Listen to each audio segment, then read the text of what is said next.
This is a behavioral deep dive.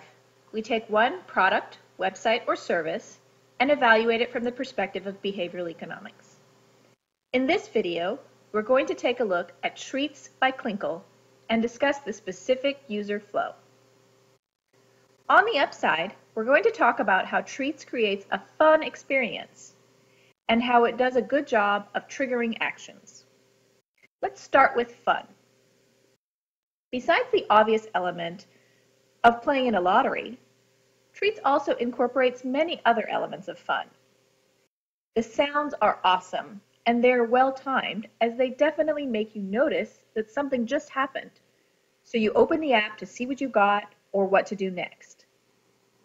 Also, the language is lighthearted and humorous. Why say a card was swiped when it can be swiped daringly or vigorously?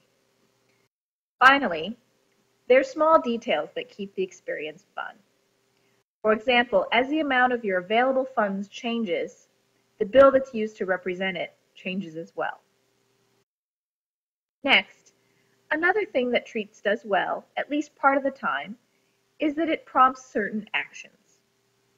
This is important because it's a new type of product that does not exist on the market now, so users do not know what to expect.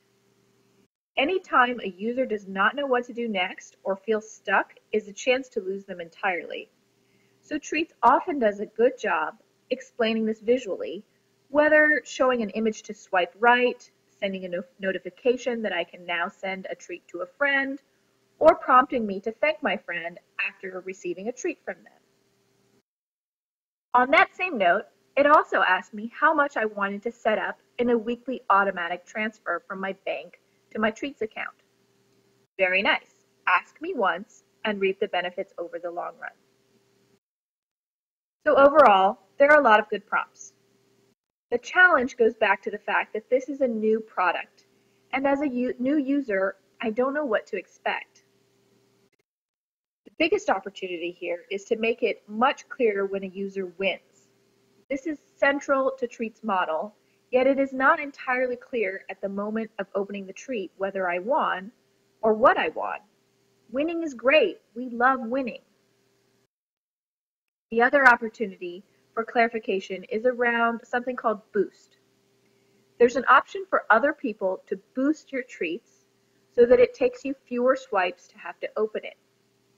This is not spelled out clearly. I saw that one of my treats got a boost, but I couldn't have a strong reaction to it because I didn't know what it meant.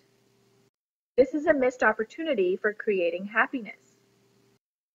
One small note on this is that the boost symbol looks just like the like symbol in Instagram, so it's a somewhat established symbol that holds meaning for people. It's very different to think that Lucas liked my treat, which is nice and all, versus understanding that I'm that much closer to opening my treat. Generally, the product does a very nice job of facilitating conversation between users. This strengthens the engagement not only with treats, but it also strengthens the relationship between the users. Sometimes, though, the prompts can work harder to replicate the natural flow of real conversations. Let's take a look at this example where Dan sent me a treat. He included a comment, so upon receiving this, I felt the need to respond. At this point, I could not open the treat, but I wanted to at least acknowledge receiving it. After a few days, when I was able to open the treat, I was prompted by the app to thank Dan, which opened the original dialog box. I was the last one to comment in the box, which would mean that I would have 2 comments in a row, which is a bit of an unnatural flow. It might be better to have this thank you display separately. Finally, one last point. We know that gift giving increases happiness. We also know that the financial value is by far not the only determinant of a gift's perceived value. That's part of the power of treats. Getting a free latte makes us happier than getting $3, although the financial value is about the same.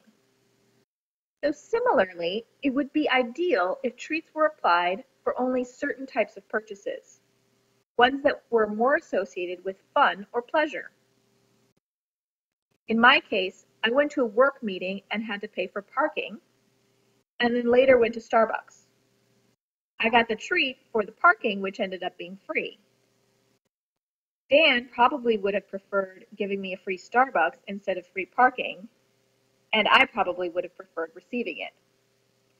The idea here is that there's an opportunity to connect treats with purchases that are more associated with fun and disassociated with boring, everyday tasks like bills or work.